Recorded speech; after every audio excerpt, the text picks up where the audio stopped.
In the grim darkness of far future, there is only quarterly profits and our opinions on Warhammer 40k Rogue Trader. After 14 years, Red Dead Redemption finally escorts its cattle onto PC. Then we comment on comments. Next, Little Red Riding Hood's got a shotgun. That's Raven's Watch. Then Discord has issued the ban hammer in Russia and Turkey. After that, our power levels all reach above 9,000 with Dragon Ball, sparking 0. And we deeply fear mouthwashing. Hi, I'm Nick, and last time on Dragon Ball Z. Hi, I'm Josh, and the dragon can grant you any wish you want, but not that one. I'm Andy, and this is Video Game Tango.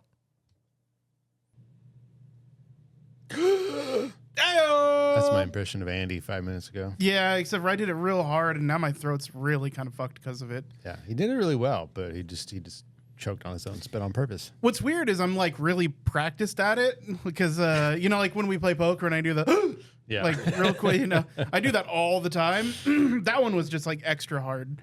This is the extra content you could be getting if you watch us live on That's Twitch. right. Yeah, because we stream for like an hour or two before we start recording the podcast proper. You ever seen a man choke? Yeah, That choke had on as air. much sexual content as a football commentator. Yeah, Yeah. yeah. Sometimes you just like a guy coming right in your face. Well,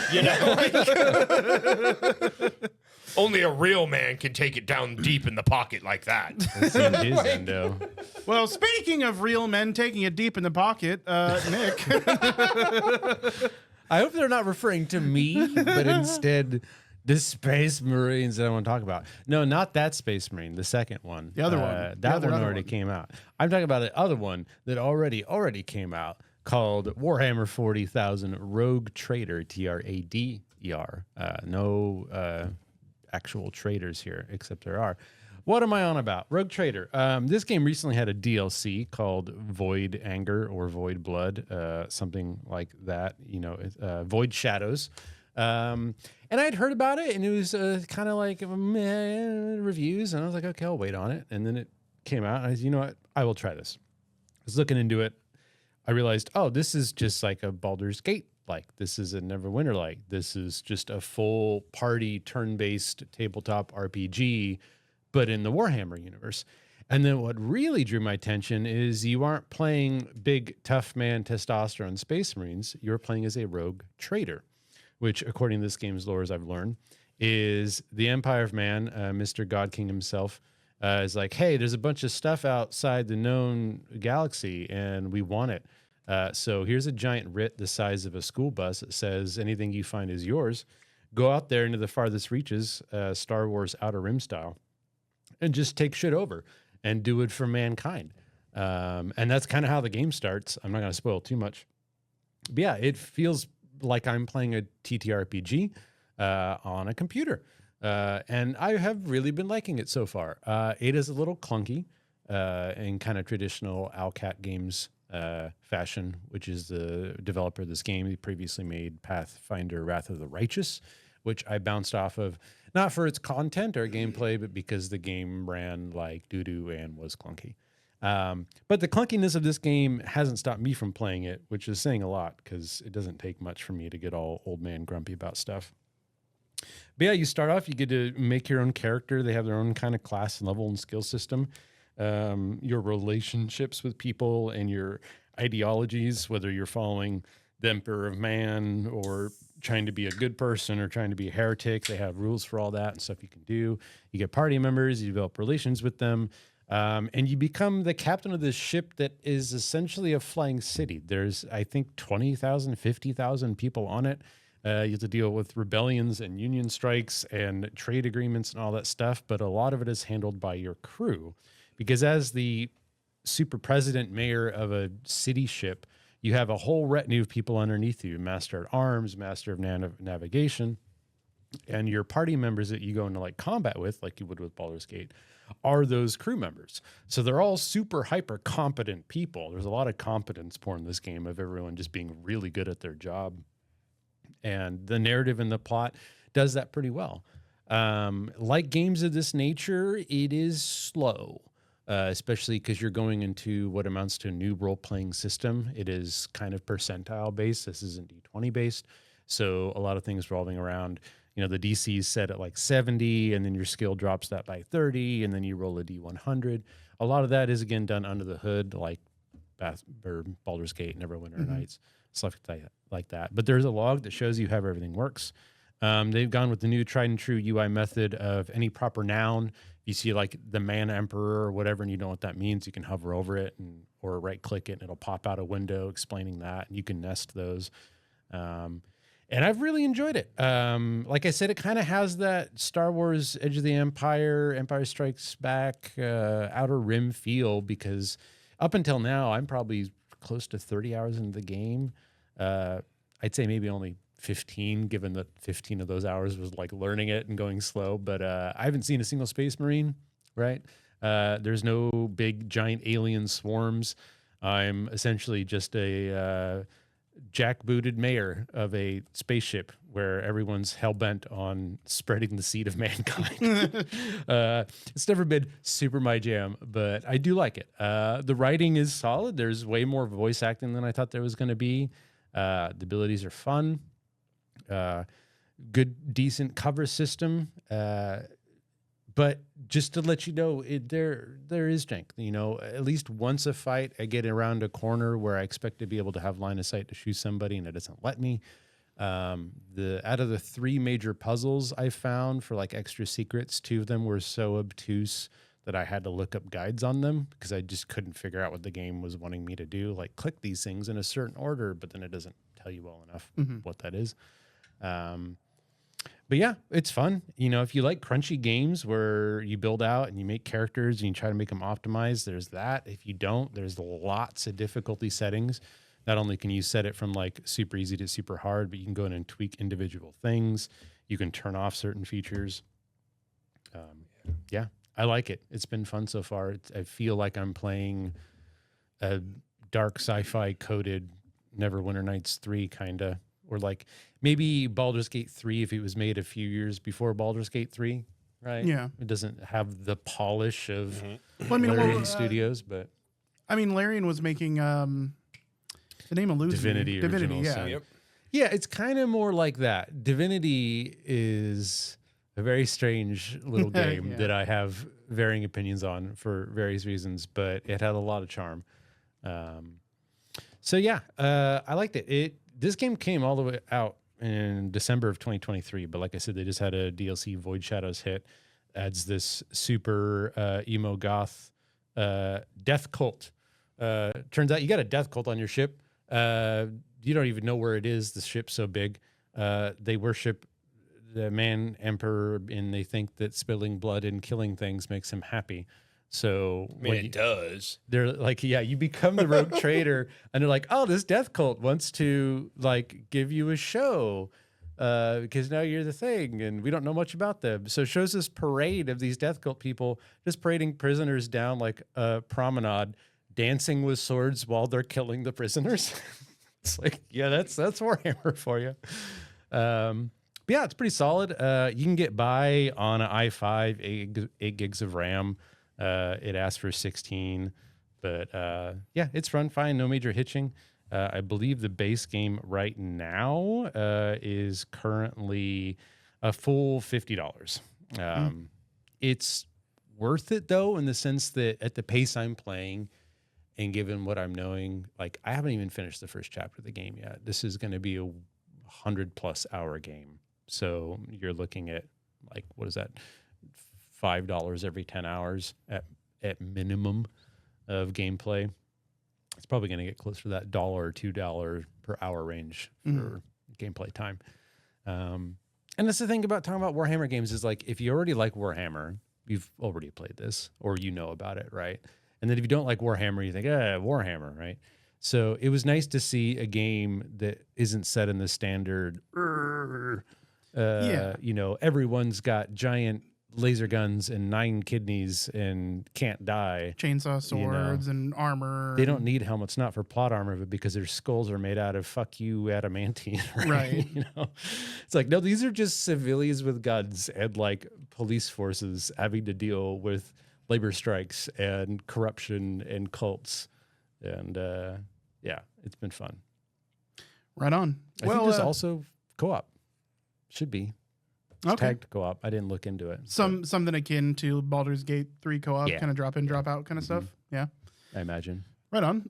Well, speaking of spreading the seed for mankind, The gene seed.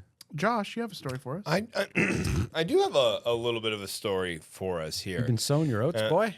I hope to with a game that is dropping on the 29th. Now, guys, do you remember 14 years ago? You remember? You remember? Deep in the Obama administration when a cheerful little game called Red Dead Redemption dropped. Ah. Now, it dropped on PlayStation 3 and Xbox 360. And people on PC have waited a long 14 years. There's been a lot of disappointment in that 14 years. We've lost Harambe. We've gotten a few other things. Yeah. We're just gonna gloss over that. Yeah. But PC players have never had Red Dead Redemption The on first the one? PC. Yeah, the first Yeah, the one. first one. Is the second one on PC? Yes. The second Oh. one made it to PC well before the first one did. So we are finally getting it October 29th.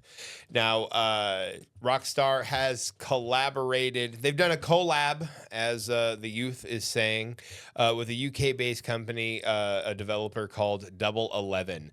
Now, Double 11 has actually already mildly successfully ported this game to PlayStation 4, Nintendo Switch.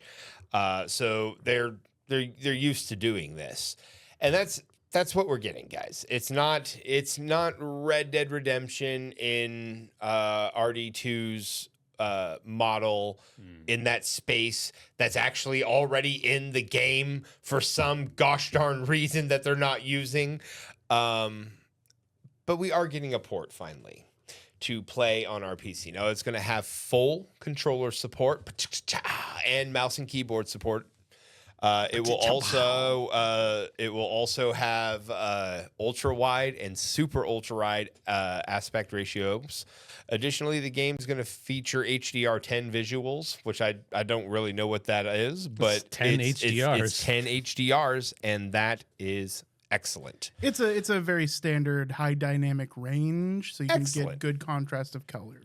10 So high. NVIDIA's DLSS is going to help it soup up those graphics, smooth out them rough edges. The FSR for AMD is going to do the same thing. So that is going to be supported. It's going to have smoother gameplay. Now, they are being kind, and you get Undead Nightmare as well when you purchase this. their undead the mode. Yeah. DLC, the Undead mode. And so this is all great. I like all of this. And honestly, depending on that price point, then it might be okay.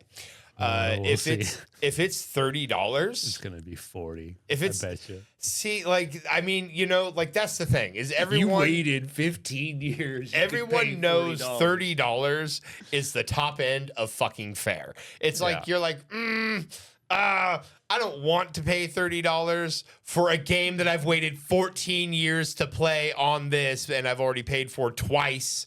Yeah. But $40 or $50, that's too much. 40 or 50 is too much. That being said, it seems I'm kind of excited, but I really wish they had just. I mean, the new Austin area is literally right there in the RD2 game. You can hit it with a rock. You can hit it. It's right there. You can see it. You can go into it in the online stuff. All they have to do is just push John Marston into it. It feels like. Yeah. I mean, I don't know. So, because there are some upgraded mechanics that RD2 has that Red Dead is just not gonna have. But the storyline in Red Dead, both of the games, it's just the story is it's amazing. It's awesome. And honestly, it would be fun to play on the PC again, just because I haven't played this game in ages. So that would be fun. But it is going to be lacking some of the quality of life updates that Red Dead 2 brought to the table, And that's why I feel like they Yeah. should have just put it in the Red Dead 2 engine, but that's not what we're getting. So Yeah, then they would have had to charge full price for it. I It would have delayed paid, Yeah. like, GTA 7. but I would have paid full price for that. Yeah, You know, I like think that people would have been would've. worth full price. And so, like, again, while I'm excited to play Red Dead on my PC, it comes with a little bit of, oh dang, it could have been that much better. But it is gonna support 4K. It's gonna look better. So like, this is the best version of Red Dead the best looking version we're gonna get right off the bat. I don't want to like throw out too many things there. I mean, especially given Given some remakes, of Rockstar's their ports remasters. recently. Yeah. Now I'm expecting better than GTA Definitive because that was a definitive turd. Like I'm sure it's fine now. I haven't even bothered trying, honestly. But yeah, no, it's cool, and it's gonna be out here by the end of the month. So if you're a Red Dead fan like I am, I know we're out there, guys. Yeehaw! I know we're out there. Like, there's only a few of you. Yeah, there's only a couple of us. I do have to throw this out here and call Andy out for doing you a massive dirty. You start talking about like how long you've been waiting for this game, it's finally coming out, and he just hard cuts to an escort quest of 21 cows. Yep. It's like, Yeah, is that the most exciting thing you could show? It was so I'm sharing footage from MK Ice and Fire, their full play with no commentary you're because I just don't skipping have through, any. okay. Yeah, so I'm just skipping through a video. Didn't mean to It do was that, the but funniest thing to but- cut to. It's like, Yeah, but no, it it is was- the you game. can it was wrestle cows. it was good. I honestly enjoyed it. It's not an inaccurate representation of the game. Not at all. true. Yeah, Not at all. there are escort quests. It's GTA Nailed with it. Ford Broncos. It's Well, with regular Broncos. Yeah. Yeah. I said Ford Broncos. Oh, sorry. I thought you said Ford. Oh, yeah, I because guess it that's does a car. yeah, no, I mean he I might went have. for it. I He me- went for in it. my brain, it was 4. Gotcha. It might have came out 4. Yeah. What else is in my brain? Unless you have a thing. I do have a thing. Oh, yeah, yes. it's your turn. Yeah. So Eddie's turn. we've always talked about it. If you guys leave us comments on our YouTube or leave us voicemails, etc., we will talk about it on the show. And that's what we're going to do today. We got one. We did. Josh We is got pretty one! good at doing it. We got a comment? So Lewis Klein 9207 or Louis Klein, I'm sorry. Is it unabashed glorious praise? No. Oh, It's criticism, but we appreciate that here on Video Game Glorious Radio. bashing. So, Lewis Klein 9207 says, "You guys should really try something before rendering an opinion." This is about our coverage of the Forever Winter from the last podcast. We were relatively critical about a mechanic, a water mechanic, during regular gameplay of the game as an extraction shooter. Your main resource for your town is water. Water depletes whether you're playing the game or not. 1 unit per day. Units seem to be pretty regular drops during your outings in the game, but that's the mechanic. Lewis says, I was able to accumulate 2 weeks of water in my first 40 minutes of gameplay. For 2 someone- months. Sorry, excuse me, 2 months. For someone not able to extract and get water, it doesn't matter because they will not have any loot to lose. You have successful extractions. You have to have successful extractions with water to accumulate anything to lose, such as vendors and such. You can have a 2-month surplus of water within a few hours. I don't think mechanics need to be designed for people who only play a few hours every couple months, and if that's what you are playing, you most likely don't have much to risk losing. The game does a great job of keeping you on the edge of your seat, and water mechanic adds to that when you're not playing. So let's clarify a little bit. If you're not caught up on this situation, you defined how the mechanic worked. You have to get water in game. It tracks real time. If you run out, what happens is all of your progress disappears except for your character level, which your level, I believe, defines what things you can unlock. So if you do run out of water, you have to get everything again. But given that your level's high enough, it's not terribly difficult to get back to where you were. It just means lost progress. If we boiled down his comment to his points, he's able to accumulate 2 weeks of water in the first 40 minutes of gameplay. and he was able to get 2 months surplus within a few hours. So assuming, if he's being direct or even just vague about that, it sounds like you can get water very quickly within play. Yeah. So that's one point. It does not seem to take much effort to get a lot of water to the point where it no longer becomes something you have to worry about. Someone not able to extract with water doesn't matter because they won't have anything to lose. Okay, true. They can't lose anything because they haven't gotten anything yet. But if a player hasn't gotten anything yet and they continue to not get things, that means that they're not succeeding in the game. They're not even like accomplishing missions, which means they probably aren't going to be playing much longer anyways because they can't beat a run. Yeah. Don't think mechanics need to be designed for people who only play a few hours every couple months. It's a bit an exaggeration, a few hours every couple months. I mean, if you're getting 2 months in a few hours, sure, maybe that isn't an exaggeration. If you can only play a few hours every couple months, but that gets you enough water, then it isn't a problem, quote unquote, right? Yeah. Game keeps you great. It does a great job of keeping you on the edge of your seat, and the mechanic adds that when you're not playing. So that's just an opinion thing. So if we boil it down, you originally kind of like, on the idea, it doesn't seem great. Josh was like, yeah, that seems kind of dumb. And I was a bit scathing about it. At least that's what I remember. Did you guys want to update your opinions at all, given what he said? I can reiterate mine because I feel personally that his comment doesn't reference mine. But first off, as an American, thank you for your comment. That's first off. So we do want to point out. First off, we love the comments. So hold on real quick. So I do want to give a disclaimer, because we want to encourage comments. Yeah. So we're not shitting on you, dude. Yeah, no, not at all. Yeah. So this is supposed to be a dialogue. Excited somebody finally. I am gonna be a little bit comedic about it. As an American, I can render an opinion without trying anything. So that's just American right. That's like in the Bill of Rights or something. No. So that's what we're delivering an opinion based on what people said. Now, the reason we brought up the water complaint was because it was a complaint on the Steam community page. Yeah. You could go in and you could read complaints about people literally complaining about not getting water drops in their thing, and then thinking the little water that they did get when they couldn't play for a few days disappeared, and it dropped them below a threshold, and they lost vendors, or they lost a mechanic at the base, or what have you. And that sucks. Like, this isn't a game like Rust, right? Where your stuff's live all the time, where you can just... It's not a multiplayer game. It's not a multiplayer game like that. So I get the mechanic in Rust a little bit. You're like, God, when you're at work, you're like 30, designed to be a PvP game. Yeah, it's like you're 35 and you're worried about what some 12-year-old asshole who came home from school 4 hours before you get off is doing at your base.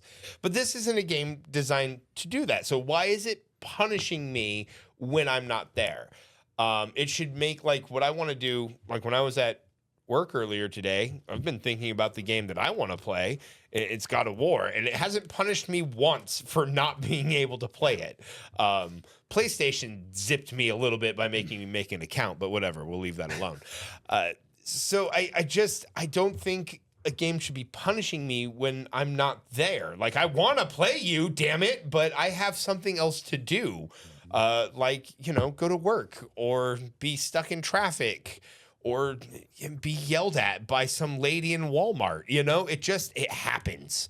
You need to, and I need room to experience that. I need to be able to touch grass without being punished in the game.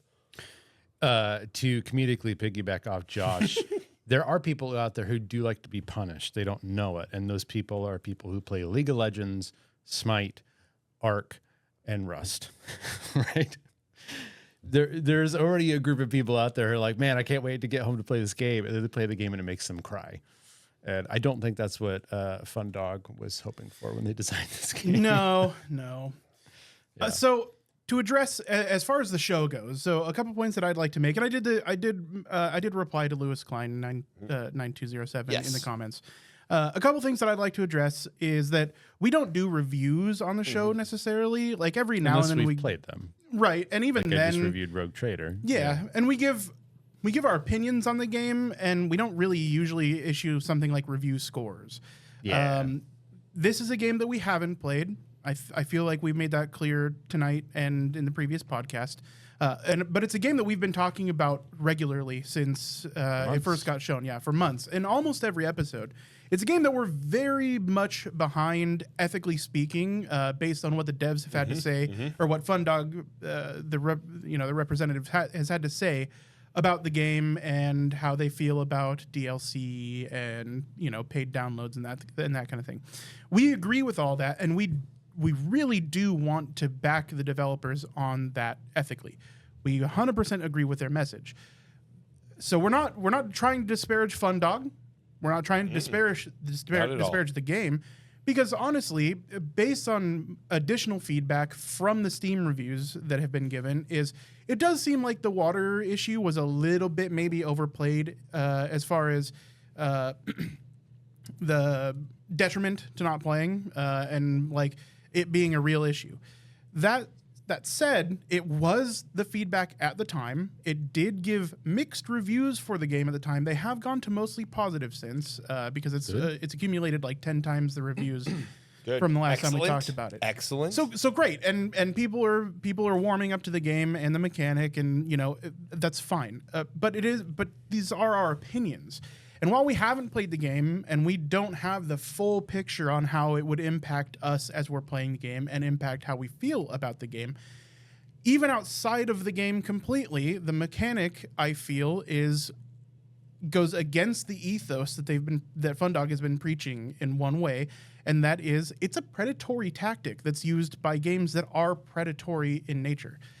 Games like Farmville, stuff happens while you're not there. Time passes. You have to visit your farm, otherwise there's going to be repercussions. That model of game is like some of the most predatory games there are. Even on top of the gacha games, etc., where there's gameplay aside from that, they're not persistent worlds. They don't have a mechanic like Zenless Zone Zero doesn't have a mechanic where if you don't play, there are repercussions. It incentivizes you to play, right? So it's a really predatory tactic. I don't like it ethically speaking. Regardless of how easy the mechanic is, and how little of a detriment it is, I don't like it. And that was my opinion on it. It looks like the rest of the game is great, and I've watched several more hours of the game. I still am not ready to pick it up. Right now it's $30. $30 for me is an expense, especially, I work full time. This isn't our jobs. Rich. Right. And this podcast is completely funded by us. So it's, we're not getting paid to play these games. We're not getting any kind of like compensation except for what we get in our Twitch subscribers. So at the end of the day, $30 is still $30. That's $30 out of my wallet. And all I want to preach as far as purchasing power and decisions is look into games before doing things like pre-order and early access, especially. Be a wise consumer. And that's what we like to talk about oftentimes on the cast. It's something that I like to talk about regularly, is making wise purchasing decisions. Otherwise, we're empowering more predatory antics from these studios. So that's kind of my main point, is that it's still our opinion regardless of having played the game, because my opinion isn't how detrimental it is to your gameplay experience. It's the ethics of it all. Also, just real quick, we didn't say, hey, don't buy this game because of this thing. We think that's unethical, and I don't think you did. I think you said I was very upset. You were pretty upset by it, but really I don't think I don't think you ever says like, well, you're just like, well, I hope that's not the case. Like there was a lot of there. You were pretty upset by it, but I don't think anyone ever said, hey, don't buy the game. No, I think the overall message was buyer beware. If I said anything, it said, I'm not going to buy it until I see this water issue. Yeah, like you may have said you weren't going to buy it, but you never said, hey, anyone listening or the common consumer, you shouldn't buy this game. It's just said, as lovers of video games and readers of reviews and people who have opinions, like everyone else, we think that's kind of an unfair mechanic. That's a little predatory. If a game is trying to cause me anxiety outside of playing it, it better be a horror game. It better, well, yeah, brother. Like, I mean, I got enough anxiety going on in life. Text messages. Your bank account's been hacked. Yeah, just to be super fair, I feel like we never say, hey, my opinion is this on the game, and that's why you shouldn't buy it. We say, hey, this is my opinion on this, and that's why I may or may not probably buy this, or I probably am not going to buy this because I don't like that. And that's, I feel like, a lot of what we do. Just real quick to wrap up my opinion and to address the comment a little bit more directly, because I think you guys covered everything else. I am a huge nerd about mechanics in games, video games, tabletop, or otherwise. I spend a large majority of my life thinking about how game mechanics can simulate what you want. And in a game that I've been looking so much forward to and has been showing off all this cool stuff, to see a mechanic that, regardless of how easy the water is to get, both results are bad, really pissed me off. Because one result is that water is really hard to get, and suddenly you're punishing players not for their skill in the game or anything like that, but just because they don't have time to play it. Or the water's really easy to get, and then why is it a mechanic? Why do I need to get water at all if within, like you said, an hour I can get days of water, and a few hours I can get months? So it's like a tutorial? I mean, I've watched 3-ish hours, maybe 4 of gameplay now, and there's a lot we could wrongly knock on the game about, because it is very, very, very early access. This is like post-alpha, pre-beta build. And I knew that going into this. And seeing a lot of stuff that is janky now, that stuff's going to be fixed. I don't even feel like it deserves commenting on, because, yeah, the game is barely playable. Is it worth $30? I mean, there's a lot of reasons you could say yes or no. One good yes is this company clearly is doing something good, and they're trying to do something good, and they could use the money to continue production. Yep. But also be aware, this is not a finished game. It's not anywhere near complete, and it's full of stuff. So to have this weird side issue where they're like, oh, on top of all the other stuff, we want to punish you for not actively playing the game, it's just bizarre. And again, like, there's no rewarding factor out of getting water, because it's either too hard to do, which it seems like may not be the case, or it's too easy to do.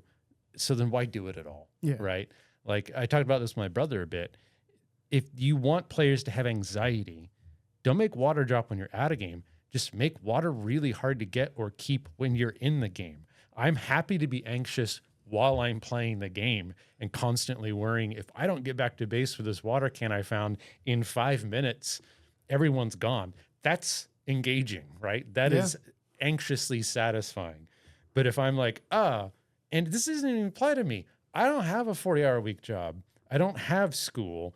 I'm a caregiver for my family. I'm home all the time, but I do have to hop on and off the games consistently, but I have a lot of time to play. So if I had this game, water probably wouldn't have been a problem for me.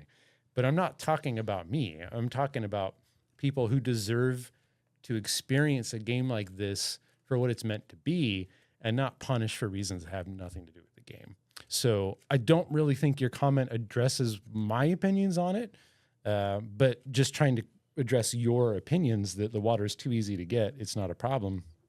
I mean, that is a problem in and of itself, right? Yeah. If you step back a layer, why, imagine if, like in Dark Souls, the first hour of gameplay, you got 900,000 souls, but then you couldn't spend them until you got a certain way to the game. That would be a weird mechanic. Like, here's $1 million in GTA the moment you boot it up, but you can only spend $1,000 at a time.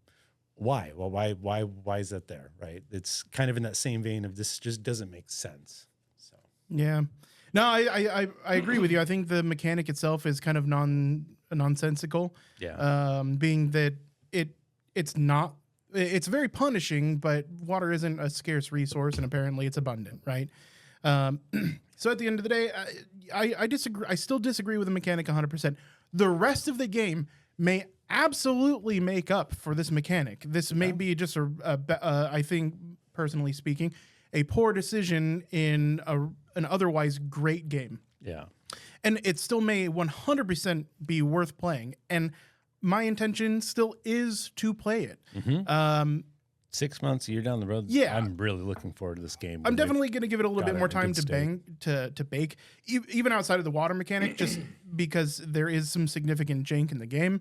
I love everything else about it, though. Everything that I've watched has been great, but at the same time, I am watching people fall through the ground pretty regularly and having issues with running and AI being super weird. So I do want to wait until those things are tightened up. Until then, all of us, I think, are going to be keeping an eye on this game. Like, we're all very excited for the promises made. So at the end of the day, it's still not buying advice. It's just personal, thoughts on the mechanic. Yeah. So we're a decent ways into the podcast now. What do you have time left for? So we probably have time for just about everything. Yeah. Okay. At the very least, I'd like to touch on Raven's Watch. Assuming my tabs didn't close here. Game recently came out. Raven's Watch released September 26th. Boilerplate. Fallen heroes of old folk tales and legends are on the verge of a crucial battle against the nightmare invading and corrupting your world. This is a roguelike action game from the creators of Curse of the Dead Gods, which I never had the luck to pick up myself, but I watched many, many hours of people playing it. This is kind of like a grim fairy tale story, Darkest Dungeon, Hades, Curse of the Dead Gods mashup. It plays a lot like Hades in game, but it has this kind of traditional roguelike fantasy feel in gameplay, and that you're put in like this cursed forest on this map and you go explore it, but you only have so much time before the big eldritch boss shows up. So you're trying to get as much done as you can, doing those little side quests and mini bosses and challenges to level up.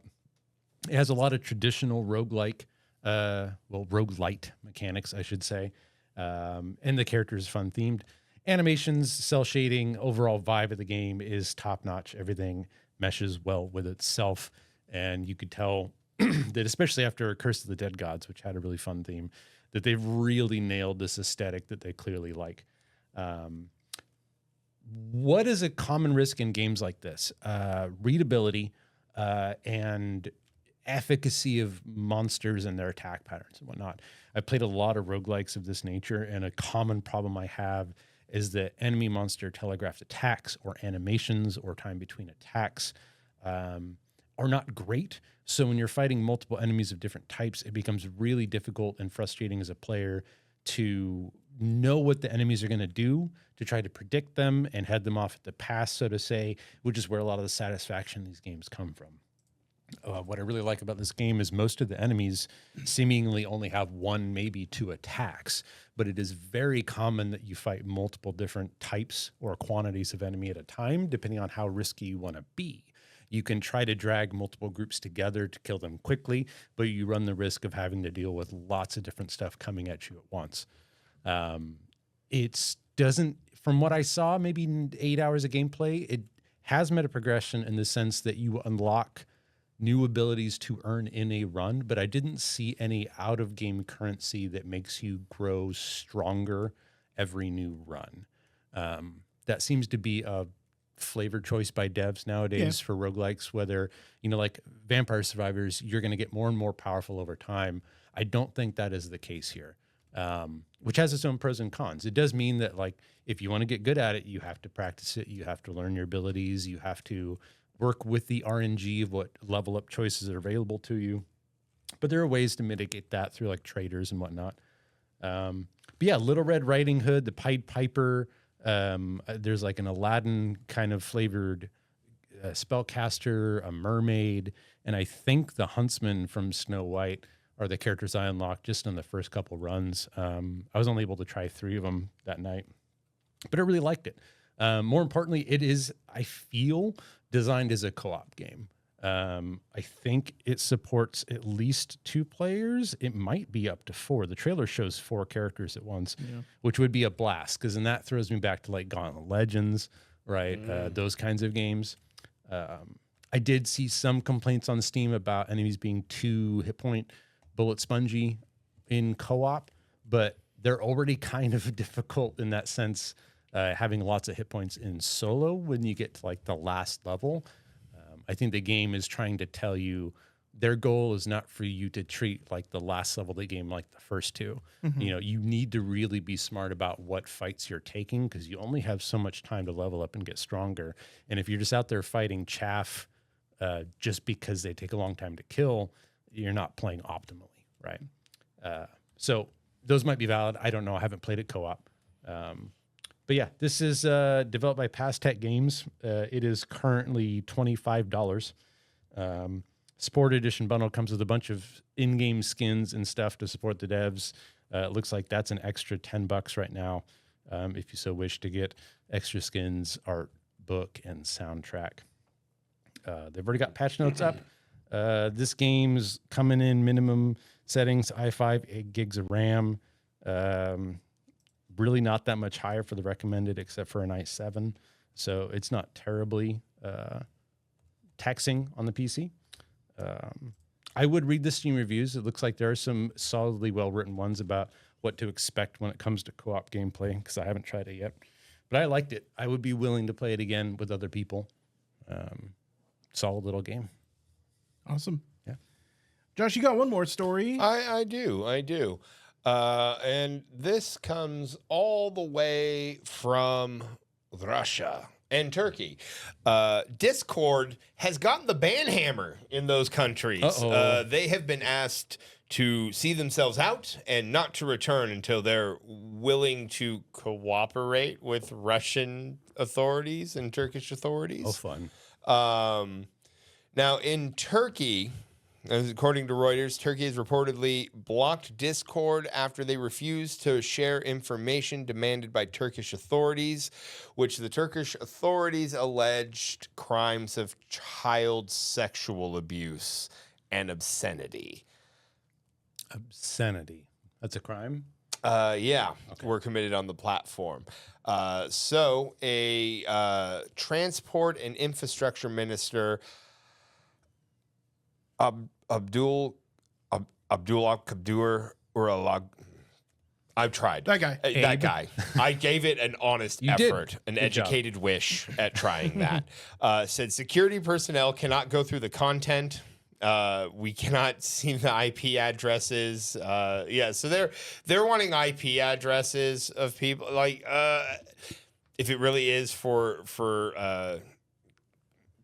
child abuse stuff, obviously we would like that to be, but I don't feel like that's actually what it's for. That's just what they're saying it's for, and they're looking to get in and just check on what people are saying in there, because recently here in America, Discord has had Black Hawk armor details and what kind of round an M2 Abrams fires and just how fast that fucker can go in sand. We've literally had like massive military secrets divulged on Discord. So, what I gather is they want to be able to track the content that's passing through Discord. Mm-hmm.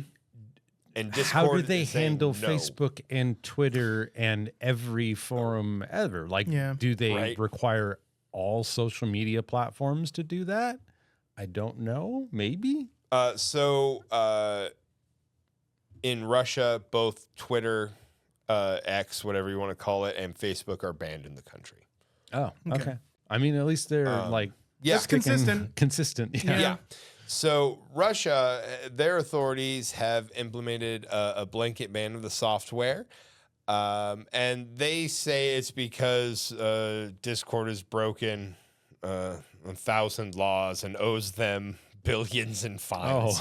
So they clearly just need money. You broke this law we made up. Yeah. Now not everyone, of course, supports this. So Gaming Istanbul's Merrick, we're just going to call him Merrick. That's his first name. I'm not even going to try that last one.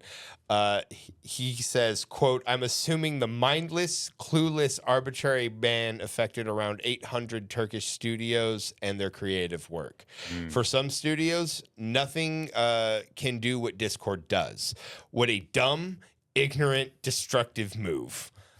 We are aware of reports of Discord being unreachable in Russia and Turkey. A Discord spokesperson has said to Reuters, and they are looking into it. Wait till they find out about Slack. Right? Yeah.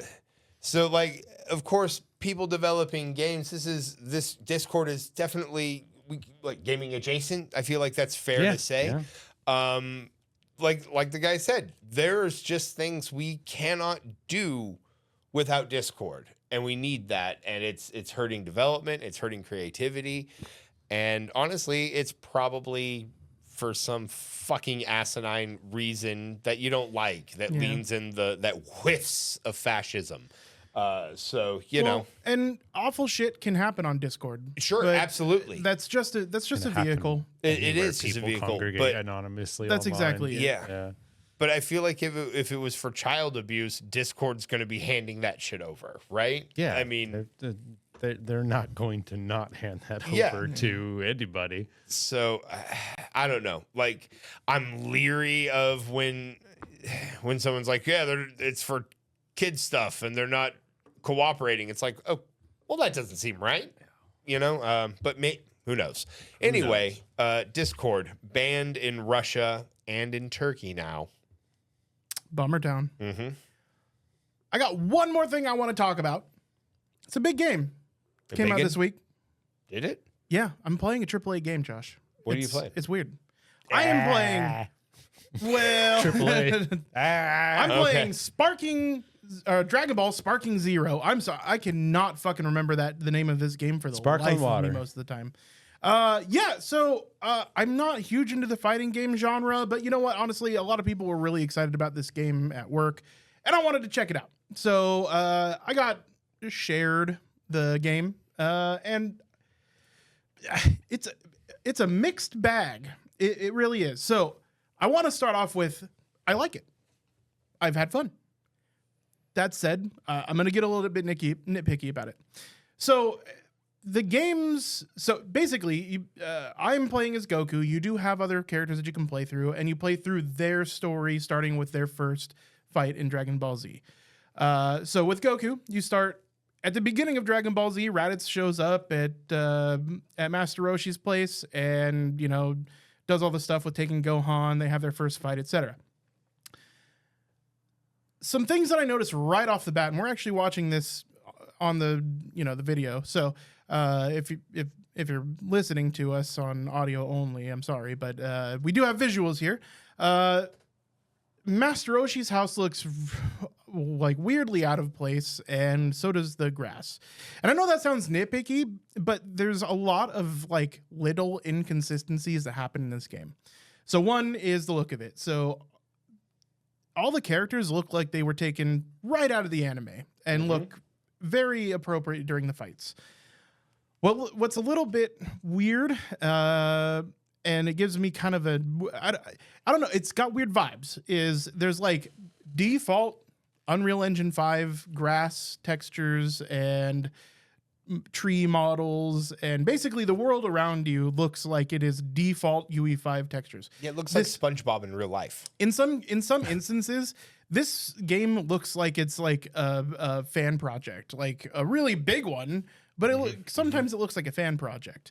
Another weird thing is they have full FMVs. Well, they're not FMVs, they're in engine, but they have full video in engine as the story progresses. But they also have a weird flash card. Like it flashes a card on the screen with one scene, and then it goes to a card that's the next, and then it goes to a card that's the next.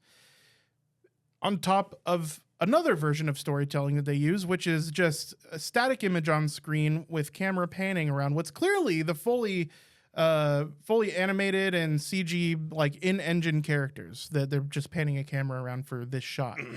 And those three things are weird, mostly in the scenes they choose to animate versus what they choose to give you the weird flash card or the weird not animated version, floaty camera version of the storytelling.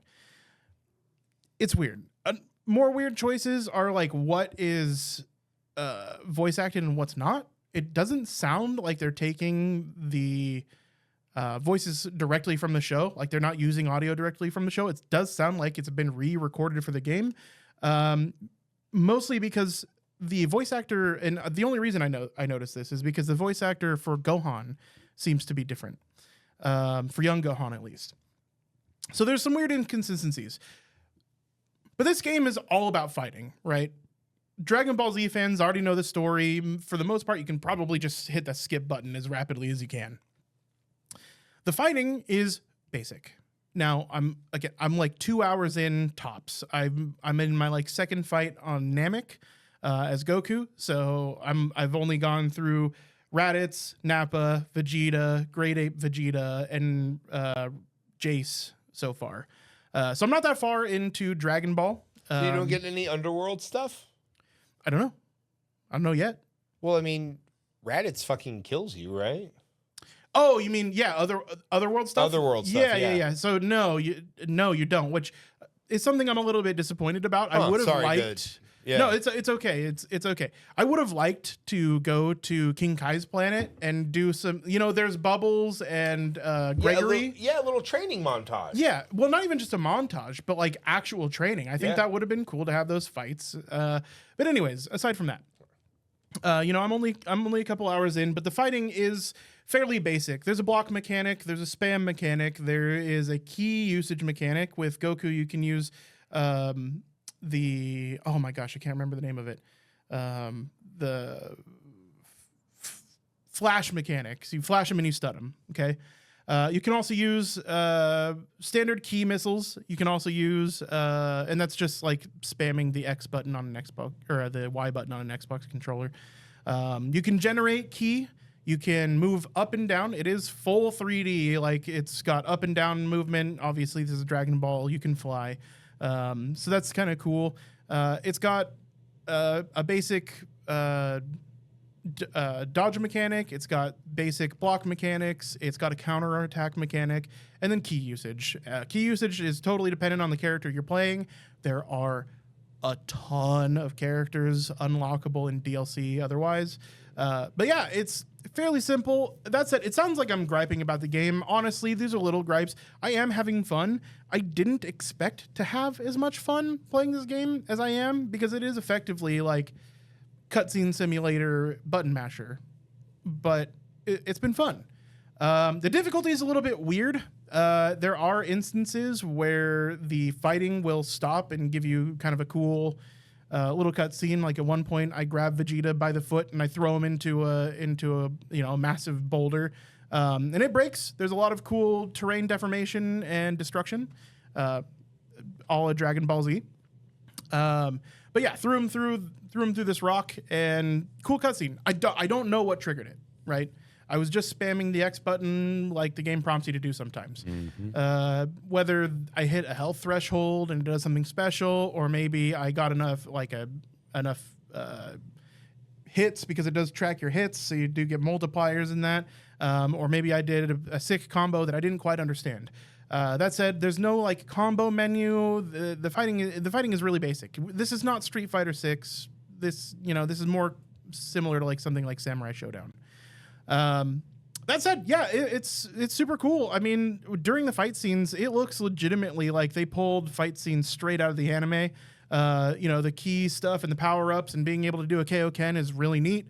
And the dialogue feels like it's straight out of the anime. It does feel like you are playing the anime during the fight sequences. It is really cool in that way. Yeah, 100%. I mean, while I'm focused and trying to remember, my buttons, my sequences, and combos and stuff, it's hard to appreciate like how much this does look like you are having a Dragon Ball Z fight.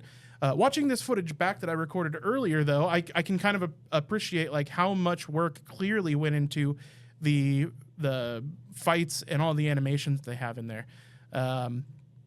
So yeah, it's super cool. I'm enjoying myself pretty substantially, and it is a game that I'm I'm ready to call this podcast quits, because it's time to go play some more before I go to bed. All right. So all that said, it's for it's as far as like a purchase goes. It's It's $70. Wow. For the boy. base. Ooh, okay, full price. Full There price. is the deluxe edition, $100, and then there is the ultimate edition at $110. What you that's get a are power music level. packs and upgrade packs that give you skins and additional characters. So it also gave early access. I do have early access, but I'm using a friend's account. So Yeah. the price is steep. I don't know that I would personally pay $70 for it. A Steam sale that's $25, I think, for sure. I think this is a $25, maybe even $30 game for me. Absolutely. $40 would be kind of a stretch. That said, for what it is, I am enjoying it. So if you are a fan of hardcore fighting games, it may not be up your alley. That said, you're probably familiar with Dragon Ball or Dragon Ball Z or Dragon Ball Super, and it might still be for you. This is definitely a Dragon Ball aficionado's wet dream. You get to play as all of your favorite characters, and it's really cool looking. I love the idea of someone who's familiar with Dragon Ball Super, but not Dragon Ball Z. Those people exist. What is this DBZ that you mentioned? Well, listen to this guitar riff. Yeah. They're the people equivalent of Yamcha. So, to wrap things up real quick, a game that I haven't played because it just came out, but it caught my eye because it's spooky season. All those nasty, creepy, crawly things. This game is called Mouthwashing. I have no idea what it's about. The Steam page says the 5 crew members of the Tulpar are stranded in the empty reaches of space, shrouded in perpetual sunset, and God is not watching. This is made by Wrong Oregon, whose previous game, How Fish is Made, is a surreal horror game about being a sardine. This is being published by Critical Reflex, a fun little indie dev, probably most well known for Buckshot Roulette, but they also did Arctic Eggs and Orcs, which you might be familiar with. This is one of those half movie, half games, but it's I think like $11. Yeah, $11.70 right now, and it has overwhelmingly positive reviews, just like their first game did. Currently sitting at 2,000 reviews in a matter of 14 days. For a little game like this, that's pretty impressive. Some of the Steam reviews. I know where this week's Night's Terror are coming from. Thumbs up. It hurt. Thumbs up. Sad emoji face. Thumbs up. This feels like a trolley problem, but there's no lever and there's no other track. You're just watching people get ran over. Thumbs up. So, yeah, a little indie gem that I don't even know what to tell you. I love these kinds of little surreal games. I'm looking forward to having a spare $11 to pick this up and give it a shot, hopefully before Halloween is over, because I like to do more spooky game reviews. Yeah. But yeah, I'd love to shout out little games like this. Hopefully it'll catch someone's attention. The first game has a big spoiler warning on the Steam page. It says warning contains holes. So that's what you're getting into, I guess, with this developer. You get holes. Yeah. Yeah. So Well, hey guys, I think that just about wraps it up for this week. You guys have anything else you want to talk about before we go? Yeah, you can do all kinds of stuff when God isn't watching. yeah.